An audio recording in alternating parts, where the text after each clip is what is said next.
Hi hello, പുതിയ വീഡിയോയിലേക്ക് എല്ലാവർക്കും സ്വാഗതം. ഞാൻ കുറച്ച് നാൾ കൂടിയിട്ടാണ് ഇപ്പോൾ ഒരു വീഡിയോ ചെയ്യുന്നത്. ഇന്നൊരു അൺബോക്സിങ് വീഡിയോ ആണ് ചെയ്യാൻ പോകുന്നത്. നമുക്ക് എല്ലാവർക്കും അറിയായിരിക്കും, ഇൻട്രൊഡക്ഷൻ തരേണ്ട ആവശ്യമില്ല, ഓൾറെഡി നിങ്ങൾ ടൈറ്റിൽ കണ്ടിട്ടുണ്ടാവും. ഞാൻ കുറേ നാൾ കൂടി ആഗ്രഹിച്ച് വാങ്ങിച്ച ഒരു ഹെഡ്ഫോണാണിത്.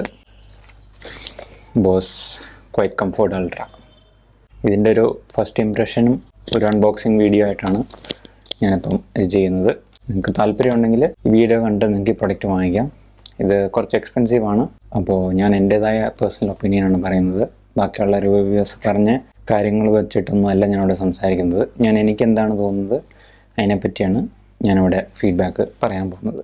ഇത് ആപ്പിളായിട്ടാണ് കൂടുതൽ കോമ്പാക്റ്റബിൾ എന്ന് തോന്നുന്നു. ഐഫോൺ, ഐപാഡ് എന്ന് എഴുതിയിട്ടുണ്ട്. സോ അത് ആൻഡ്രോയിഡുമായിട്ടും വർക്ക് ചെയ്യും കേട്ടോ. ഇത് ആൻഡ്രോയിഡിനായിട്ടും എഴുതി വെച്ചിട്ടുണ്ട്. ബ്ലൂടൂത്ത് 5.3 ആണ് വരുന്നത്. അപ്പം ഞാൻ ഇതിൻ്റെ സീല് പൊട്ടിച്ചിട്ടില്ല. സീല് നമുക്ക് അൺബോക്സ് ചെയ്യാം. ഇതാണ് ഇതിൻ്റെ അകത്ത് വരുന്ന പെട്ടി. Press play pose the rest എന്നാണ് അത് എഴുതിയിരിക്കുന്നത്. അപ്പോൾ ഇതിൻ്റെ മേളിൽ നിന്ന് ഇങ്ങനെ ജസ്റ്റ് ഓപ്പൺ ചെയ്താൽ മതി. ഇതാണ് പ്രൊഡക്റ്റ്. അപ്പോൾ ഇതിനൊരു ബോക്സിൻ്റെ അകത്താണ് ഈ സംഭവം വരുന്നത്. അപ്പോൾ ഇതാണ് ബോക്സ്. ഒരു അത്യാവശ്യം നല്ലൊരു ബോക്സാണ് കേട്ടോ. ഇത് തീരെ മോശമൊന്നും പറയാൻ പറ്റില്ല. നല്ല ക്വാളിറ്റി ഉള്ളൊരു ബോക്സ് തന്നെയാണ് ഇവർ തന്നേക്കുന്നത്. ഞാൻ ഇതിലും പ്രീമിയം ആയിട്ടുള്ള ഹെഡ്ഫോൺസ് ഉപയോഗിച്ചിട്ടുണ്ട്. അതുകൊണ്ടാണ് ഞാൻ ഇതിനെപ്പറ്റി അത്ര കാര്യമായിട്ട് പറയാത്തത്. കാര്യം ഇങ്ങനെ ഓപ്പൺ ചെയ്ത് നോക്കാം. ഇപ്പോൾ ഇത്രേ ഉള്ളൂ സംഭവം. ഇത് മാത്രമേ ഉള്ളൂ ഇതിനകത്ത് കേട്ടോ. ഇതിനകത്ത് സൈഡിലൊരു കേബിൾ വരുന്നുണ്ടെന്ന് തോന്നുന്നു. ഇവിടെ ഒരു പൗച്ച് പോലെയുണ്ട്. ഇവിടെ ഒരു C to USB കേബിളുണ്ട്. ബോസിൻ്റെ എൻഗ്രേവിങ്സ് ഒക്കെ ഉള്ളൊരു കേബിൾ. പിന്നെന്താ ഇതിനകത്ത് ഒരു 3.5 mm അതിലും ചെറിയൊരു കണക്ടറായിട്ടാണ് അത് മറ്റേ സൈഡിൽ വരുന്നത്. രണ്ടും 3.5 to 3.5 അല്ലത്. അപ്പോൾ ഇത് രണ്ടുമാണ്. ഇതിനകത്തൊരു ചെറിയൊരു പൗച്ച് പോലത്തെ ഒരു സെറ്റപ്പ് ഉണ്ട്. അതിനകത്തോട്ടാണ് ഇറക്കി വെക്കാം. ഇത് ഭയങ്കര ചെറുതാട്ടോ സംഭവം. ഞാൻ ഉപയോഗിച്ച സമയത്ത് ഞാൻ ഓർക്കുന്നത് ഇത് കുറച്ചും കൂടെ വലിപ്പം ഉണ്ടായിരുന്നു എന്നുള്ള രീതിയിലാണ്. ഇതിനകത്ത് എഴുതി വെച്ചിട്ടുണ്ട് ലെഫ്റ്റ് റൈറ്റ് കറക്റ്റായിട്ട്. നമുക്കിനി ഇവിടെ ഒന്നും തപ്പേണ്ട ആവശ്യമില്ല. നല്ലൊരു കുഷനിങ് ഉണ്ട്. നമുക്കിനി ഒന്ന് വെച്ച് കേട്ട് നോക്കാം. എൻ്റെ കൈ ഇച്ചിരി സ്വെറ്റിംഗ് ആണ്. അപ്പം ഇതെല്ലാം പാട് വരുന്നുണ്ട് നന്നായിട്ട്. ഇങ്ങനെ പിടിക്കുമ്പോഴേക്ക് ഇതുണ്ട്. അത് വെറുതെ ചെവിയിലെടുത്ത് വെച്ചപ്പോൾ തന്നെ, ഇത് ഓൺ പോലും അല്ല, ചെവിയിലെടുത്ത് വെച്ചപ്പോൾ തന്നെ ഭയങ്കരമായിട്ട് ഐസൊലേറ്റ് ആയിട്ടുണ്ട്. അപ്പോൾ ANC കൂടെ ഓണായി കഴിഞ്ഞാൽ എന്തായിരിക്കും എന്നുള്ളത് എനിക്ക് ഊഹിക്കാവുന്നതേ ഉള്ളൂ.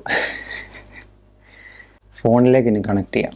ഇതൊരു QR കോഡ് ഈ ബോക്സിനകത്ത് സ്കാൻ ചെയ്യാൻ പറയുന്നുണ്ട് കേട്ടോ. ഞാനതൊന്ന് സ്കാൻ ചെയ്തോട്ടെ. അപ്പോൾ സ്കാൻ ചെയ്ത് കഴിയുമ്പോൾ ബോസിൻ്റെ ആപ്ലിക്കേഷനിലേക്ക് വരുന്നുണ്ടാവും. ഒരു ആപ്പ് ഡൗൺലോഡ് ചെയ്യാനുണ്ട്. അത് നമ്മൾ ഇൻസ്റ്റാൾ ചെയ്യാണ്.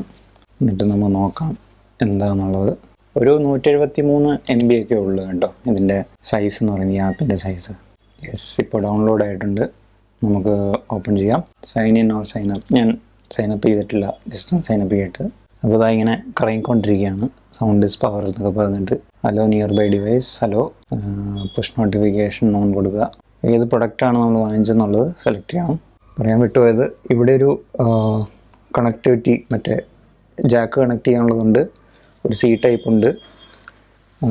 ഈ സൈഡിൽ ബ്ലൂടൂത്തിൻ്റെ, പിന്നെ ഇവിടെ ഒരു ANC ബട്ടണാണെന്ന് തോന്നുന്നു. ബാക്കിയൊക്കെ ടച്ച് ജസ്റ്റേഴ്സ് ആയിരിക്കും. നമുക്ക് ചെക്ക് ചെയ്ത് നോക്കാം. 70% ബാറ്ററി ഉണ്ടെന്ന് പറഞ്ഞു. ANC ഓണായപ്പോൾ തന്നെ എൻ്റെ വോയിസ് തന്നെ എനിക്ക് ഭയങ്കര കുറവായിട്ട് തോന്നുന്നു.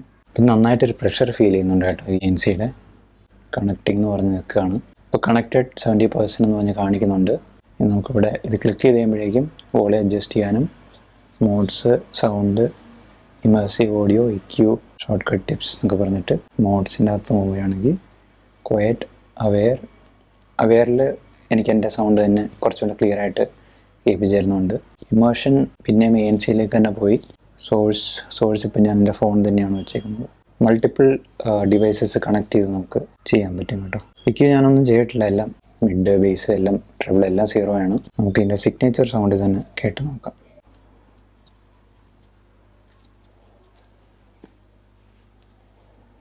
ഫസ്റ്റ് പാട്ട് കേട്ടപ്പോൾ തന്നെ അതിനകത്ത് എല്ലാം ഭയങ്കര ക്ലിയർ ആയിട്ട് തോന്നുന്നു കേട്ടോ. ക്ലാരിറ്റി ഭയങ്കരമാണ്. ഭയങ്കര ബേസ് ഹെവി ആയിട്ടുള്ള ഹെഡ്ഫോണൊന്നും അല്ലത്. എനിക്ക് കുറച്ച് ബേസ് ഇഷ്ടമാണ്, പക്ഷേ ഇതിൻ്റെ സിഗ്നേച്ചർ എനിക്ക് ഇഷ്ടപ്പെട്ടു. ഭയങ്കര ക്ലിയർ ആണല്ല, ഭയങ്കര ക്രിസ്റ്റൽ ക്ലിയർ ആണ്. ഒരു പ്രീമിയം ഫീൽ തന്നെ നമുക്ക് തോന്നിക്കുന്നുണ്ട്. വേറെ പാട്ട് ട്രൈ നോക്കാം. ബേസ് ഉണ്ട് അവിടെ, പക്ഷേ ആ ഒരു എന്താ പറയുക, ബേസിൻ്റെ ഡിസ്റ്റോഷനായിട്ടൊന്നും നമുക്ക് തോന്നുന്നില്ല കേട്ടോ. ഭയങ്കര ക്ലിയർ ബേസാണ്, ഭയങ്കര പ്രീമിയം. നിങ്ങൾക്കത് ഫീൽ ചെയ്യും കേട്ടോ. ശരിക്കും ഞാനത് ചെയ്യുന്നെടുത്തപ്പോൾ തന്നെ അത് പോസായി, എനിക്ക് ഇവിടെ ഒന്നും ചെയ്യേണ്ടി വന്നില്ല.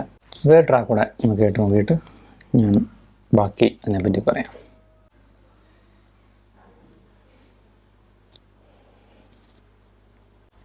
ഓ നൈസ്.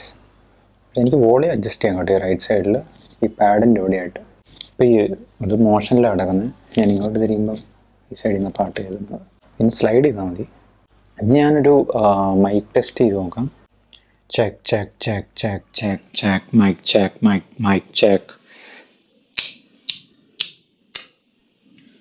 അപ്പോൾ ഇപ്പം ഞാൻ ബോസിൻ്റെ മൈക്കിൽ കൂടെയാണ് സംസാരിക്കുന്നത്. നിങ്ങൾക്ക് വേവ് ഫോം ഇവിടെ വന്നുകൊണ്ടിരിക്കുന്നത് കാണാൻ പറ്റും. നിങ്ങൾക്ക് ഇപ്പോൾ കേട്ടോണ്ടിരിക്കുന്നതാണ് ഈ ഒരു ബോസിൻ്റെ മൈക്കിൽ കൂടെയുള്ള എൻ്റെ വീട്ടിൽ ഇരുന്നുള്ള ശബ്ദം. വീടിൻ്റെ അപ്പുറത്തും അപ്പുറത്തും ഒക്കെ അത്യാവശ്യം നോയ്സൊക്കെ ഉണ്ട്. അതൊന്നും കിട്ടുന്നില്ല എന്ന് ഞാൻ വിചാരിക്കുന്നു. ഞൊണ്ടേ തന്നെ വോയിസ് ക്ലിയർ ആണോ എന്നുള്ളത് ഞാൻ പോസ്റ്റ് പ്രൊഡക്ഷനിൽ ഒരു ടെക്സ്റ്റിൽ കൺഫേം ചെയ്യാം. ഇപ്പം ഞാൻ അവെയർ മോഡിലാണ്. അവെയർ മോഡിൽ എനിക്ക് അത്യാവശ്യം നോയ്സ് എല്ലാം അറൗണ്ട് കേൾക്കാൻ പറ്റുന്നുണ്ട്. യെസ്, അപ്പോൾ അതാണ് എൻ്റെ ഇതിനെപ്പറ്റിയുള്ള ഒപ്പീനിയൻ എന്ന് പറഞ്ഞു കഴിഞ്ഞാൽ, ഇതിൻ്റെ സൗണ്ട് സിഗ്നേച്ചർ നമ്മുടെ സാധാരണ ഹെഡ്ഫോണിൽ കേൾക്കുന്ന പോലത്തെ ഒരു സിഗ്നേച്ചറേ അല്ല. അത് ഭയങ്കര ഡിഫറെൻ്റ് ആണ്. നമ്മൾ ആ ഫസ്റ്റ് ഒരു മ്യൂസിക് പ്ലേ ചെയ്യുമ്പോൾ തന്നെ ഇതിനകത്ത് അറിയാൻ പറ്റും. പക്ഷേ എനിക്ക് കുറച്ച് മിഡ് കയറി നിൽക്കുന്ന ഒരു ഫീല് തോന്നുന്നുണ്ട്. അപ്പോൾ ഞാൻ ബേസും ട്രെബിളും +2 വെച്ച് കഴിഞ്ഞപ്പോഴാണ് എൻ്റെ ഒരു ടേസ്റ്റിനനുസരിച്ചുള്ള ഒരു ടോൺ എനിക്ക് കിട്ടിയത്. എനിക്ക് ബേസ് കുറച്ച് ഇഷ്ടമാണ്, പക്ഷേ ഞാൻ ബേസ് ഒത്തിരി കൂട്ടി വെക്കാറില്ല. എനിക്ക് മുഴക്കം ഇഷ്ടമല്ല, ബേസ് മാത്രമേ ഇഷ്ടമുള്ളൂ. നിങ്ങൾക്ക് ഈ പ്രൊഡക്റ്റ് ധൈര്യമായിട്ട് വാങ്ങിക്കാം. ഇതിങ്ങനെ മടകയൊക്കെ വെക്കാം. ഇതിൻ്റെ മൈക്ക് നോയ്സ് ക്യാൻസലിങ് അത് ഒരു രക്ഷയില്ല കേട്ടോ. അത് കിടിലം. ഞാൻ ഇതുവരെ കേട്ടതിൽ ബെസ്റ്റ് സാധനമാണ്. ആദ്യമായിട്ട് നമ്മുടെ ചെവിയിൽ പാട്ടൊന്നും ഇല്ലാതെ വെക്കുമ്പോഴേക്കും ഒരു പ്രഷർ ഫീൽ ചെയ്യും. ഇങ്ങനെ ചെവിയിൽ ഇങ്ങനെ ഒരു ഓൾറെഡി ഐസൊലേറ്റഡ് ആണ് കപ്സ് എല്ലാം. പിന്നെ ഇത് നന്നായിട്ട് മെയിൻറ്റെയിൻ ചെയ്തില്ല എന്നുണ്ടെങ്കിൽ ഈ സാധനം പെട്ടെന്ന് ചീത്തയാവും. ഒത്തിരി സ്വെറ്റൊക്കെ ആകുന്ന ആൾക്കാരാണെങ്കിൽ ഇടയ്ക്കിടയ്ക്ക് തുടച്ചിട്ട് വെക്കണം. അല്ലാന്നുണ്ടെങ്കിൽ ഈ ഇയർ കപ്സ് പെട്ടെന്ന് ചീത്തയായി പോകും. അപ്പോൾ നിങ്ങൾ റീപ്ലേസ്മെൻറ്റ് വാങ്ങിക്കാൻ അത്യാവശ്യം പൈസയുണ്ട്. നോക്ക് ഓഫ് ഒന്നും വാങ്ങിച്ച് പൈസ കളയരുത് വെറുതെ. കാര്യം ഇതിൻ്റെ നോക്ക് ഓഫ് ഈ ഫോം വാങ്ങിച്ച് കഴിഞ്ഞാൽ ഇതിൻ്റെ ഐസൊലേഷൻ ഒന്നും കറക്റ്റായിട്ട് വർക്ക് ചെയ്യില്ല. അതിൻ്റെ പെർഫോമൻസ് കിട്ടണം എന്നുണ്ടെങ്കിൽ നിങ്ങൾ ഇതിൻ്റെ ഒരു ഈ ഒറിജിനൽ തന്നെ വാങ്ങിച്ച് ഉപയോഗിച്ചാലേ പറ്റുള്ളൂ. വേറെ ഒന്നും എനിക്കിതിനെപ്പറ്റി പറയാനില്ല. ഇതിന് വയർഡായിട്ട് കണക്ട് ചെയ്യാം, സീല് ചാർജ് ചെയ്യാം. പിന്നെ ഇതിൻ്റെ റൈറ്റ് സൈഡിൽ ഇവിടെ ഒരു ലൈൻ ഉണ്ട്, അത് കാണാൻ പറ്റുമെന്ന് അറിയില്ല. അല്ലെങ്കിൽ ഞാനത് അപ്പോൾ ഇതിൽ നമ്മൾ സ്ക്രോൾ ചെയ്യുന്നതനുസരിച്ച് വോളിയം കൂടുകയും കുറയ്ക്കുകയും ചെയ്യാൻ കേട്ടോ. അതൊരു കിടിലൻ ഫീച്ചറാണ്. എയർപോഡ്സിലൊക്കെ ഇപ്പോൾ വന്നിട്ടുണ്ട്, പക്ഷേ എന്നാലും ഒരു ഹെഡ്ഫോൺസിൽ ഞാൻ ആദ്യമായിട്ടാണ് ഇങ്ങനെ ഒരു ഫീച്ചർ കാണുന്നത്. അതെനിക്ക് ഭയങ്കര ഇഷ്ടപ്പെട്ടു. Quality is top notch. ഒരു കൺസ്യൂമർ ലെവൽ ഹെഡ്ഫോണിന് ഒത്തിരി അങ്ങോട്ട് നിങ്ങൾ ബേസ് പ്രതീക്ഷിച്ച് ഇത് വാങ്ങിക്കരുത്. കാര്യം ഇത് ബേസ് ഹെവി ഹെഡ്ഫോൺ അല്ല. അത് ഞാൻ പിന്നെ എടുത്ത് പറയുകയാണ്. നിങ്ങൾക്ക് ബേസ് ഹെവി ആയിട്ടുള്ള ഒരു ഡിവൈസാണ് വേണ്ടെങ്കിൽ ഞാൻ ഓൾറെഡി ഒരു CMF by Nothingൻ്റെ ബഡ്സ് 2+ വാങ്ങിച്ചിരുന്നു. സൂപ്പർ. അതിൻ്റെ റിവ്യൂ വേണമെങ്കിൽ ഞാനൊരു വീഡിയോ ആയിട്ടിടാം. കാര്യം അതൊരു അടിപൊളി ഇയർബഡ്സ് ആട്ടോ. ഞാൻ എൻ്റെ എയർപോഡ്സ് കൊടുത്തിട്ടാണ്. എയർപോഡ്സ് എൻ്റെ അടുത്ത് ഉണ്ടായിരുന്നു അത് വാങ്ങിക്കുമ്പോഴും അത് ഉപയോഗിക്കുന്ന സമയത്തും. അപ്പോൾ ഞാനിതിൽ കമ്പാരിസൺ ചെയ്ത് നോക്കിയപ്പോഴും എയർപോഡ്സ് Pro 1 ആണ് എൻ്റെ ചെയ്യുന്നത്. ഇപ്പോൾ 2, 3 ഒക്കെ ഇറങ്ങിയിട്ടുണ്ട്, ഒത്തിരി അപ്ഡേറ്റ്സ് ഒക്കെ വന്നിട്ടുണ്ടാവും. എങ്കിലും ആ 1-ൽ അത്യാവശ്യം ക്ലാരിറ്റി ഉണ്ടായിരുന്നു, പക്ഷേ അതിലൊട്ടും ബേസ് ഇല്ല എന്നുള്ളത് ബേസ് ഹെവി ബഡ്സ് ഉപയോഗിച്ചപ്പോഴാണ് എനിക്ക് മനസ്സിലായത്. ഞാൻ വേറൊരു വീഡിയോ അതിനുവേണ്ടി ചെയ്യാം. അപ്പോൾ ഇത്രയൊക്കെയുള്ള ഇന്നത്തെ വീഡിയോ. ഞാൻ ഇതിൻ്റെ ഗ്രാഫും കാര്യങ്ങളൊക്കെ വേണമെങ്കിൽ നിങ്ങൾക്ക് സ്ക്രീനിൽ കൊടുക്കാം, ഫ്രീക്വൻസി റെസ്പോൺസ് എങ്ങനെയാണെന്നുള്ളത്. അപ്പോൾ നിങ്ങൾക്ക് ധൈര്യമായിട്ട് ഈ പ്രൊഡക്റ്റ് വാങ്ങിക്കാം. ഇപ്പം നിങ്ങളുടെ ടേസ്റ്റ് അതാണെന്നുണ്ടെങ്കിൽ നിങ്ങൾക്കിത് എവിടെയെങ്കിലും പോയി ട്രൈ ചെയ്ത് കേട്ട് നോക്കാൻ പറ്റുന്നുണ്ടെങ്കിൽ കേട്ട് നോക്കിയിട്ട് മാത്രം വാങ്ങിക്കാം കേട്ടോ. കാര്യം നിങ്ങൾ 25,000-26,000 രൂപ മുടക്കിയിട്ട് നിങ്ങൾ ഉദ്ദേശിക്കുന്ന സിഗ്നേച്ചർ ആയിട്ടുള്ള ഒരു ടോണല്ല, അല്ലെങ്കിൽ നിങ്ങൾക്ക് ഉദ്ദേശിക്കുന്ന രീതിയിലുള്ള ഒരു സൗണ്ടിങ് അല്ല ഇതിനകത്ത് കിട്ടുന്നുണ്ടെങ്കിൽ നിങ്ങൾ ഭയങ്കര ഡിസപ്പോയിൻ്റ് ആവും. അതുകൊണ്ട് തന്നെ വില കൂടിയതുകൊണ്ട് അത് പ്രീമിയം ആണെന്നൊന്നുമില്ല. ഞാൻ ഈ പറഞ്ഞ ബഡ്സ് വെറും 2,600 രൂപയുള്ളൂ. അത് അടിപൊളി സൗണ്ടാണ്. എനിക്ക് ഭയങ്കര ഇമ്പ്രസ്ഡ് ആണ്. ഒരിക്കലും ഒരു പ്രൊഫഷണൽ ഓഡിയോ ഗിയറിൻ്റെ ബേസിലല്ല ഞാനിപ്പോൾ പറയുന്നത്. പക്ഷേ നിങ്ങൾക്ക് അങ്ങനെയുള്ള സ്റ്റൈലാണ് വേണ്ടെങ്കിൽ അങ്ങനത്തെ ഹെഡ്ഫോൺ മാത്രം വാങ്ങിക്കാം, ബേസ് ഹെവി ആയിട്ടുള്ളത്. ഞാൻ JBLൻ്റെ ട്യൂൺ 770NC വാങ്ങിക്കാതിരുന്നതാണ്. അതിൻ്റെ ഇയർ കപ്സിന് ഡിസ്കംഫോർട്ട് ഉണ്ടാക്കുന്നു ഇയേഴ്സിനെന്ന് പറഞ്ഞിട്ടാണ് ലോങ് ടൈം സെഷനിൽ. അതുകൊണ്ടാണ് ഞാൻ അത് വാങ്ങിക്കാതിരുന്നത്. ഇത് എനിക്കൊരു കുഴപ്പമില്ല, ചെവി വെച്ചിട്ട് നല്ല കംഫോർട്ടാണ്, ലോങ് ടൈം ലിസൺ ചെയ്യാം. എൻ്റെ ചെവിയുടെ ഈ ഒരു സൈഡിൽ കൂടെയാണ് ഇത് വരുന്നത്. അല്ലാതെ ചെവിയുടെ മേളിൽ ഇങ്ങനെ ഒട്ടിയിരിക്കുകയോ അങ്ങനെയുള്ള പ്രശ്നമൊന്നുമില്ല. പിന്നെ ഫോൺ ഭയങ്കര കംഫർട്ടബിളാണ്, ഭയങ്കര സോഫ്റ്റാണ്. അപ്പോൾ അത്രയൊക്കെ തന്നെ ഉള്ളൂ ഇന്നത്തെ വീഡിയോയിൽ എനിക്ക് നിങ്ങളുടെ അടുത്ത് പറയാൻ. കാര്യം ഓൾറെഡി കുറേ പേരൊക്കെ ഇത് ഉപയോഗിക്കുന്നുണ്ടാവും, നിങ്ങൾ കാണുന്നവർ. നിങ്ങൾ ഈ സെയിം ഡിവൈസ് ഉപയോഗിക്കുന്ന ആൾക്കാരാണെങ്കിൽ ജസ്റ്റ് കമൻറ്റ് ചെയ്യുക നിങ്ങളുടെ എക്സ്പീരിയൻസ്. ഞാനിപ്പോൾ ജസ്റ്റ് വാങ്ങിച്ചേ ഉള്ളൂ, ഞാൻ യൂസ്ഡ് റിവ്യൂവും കൂടെ ഞാൻ പിന്നീട് ഇതിനകത്തിടാം. അപ്പോൾ ഈ വീഡിയോ കണ്ടതിന് എല്ലാവർക്കും നന്ദി. വീണ്ടും അടുത്ത വീഡിയോയിൽ കാണാം. അതുവരെ ബൈ.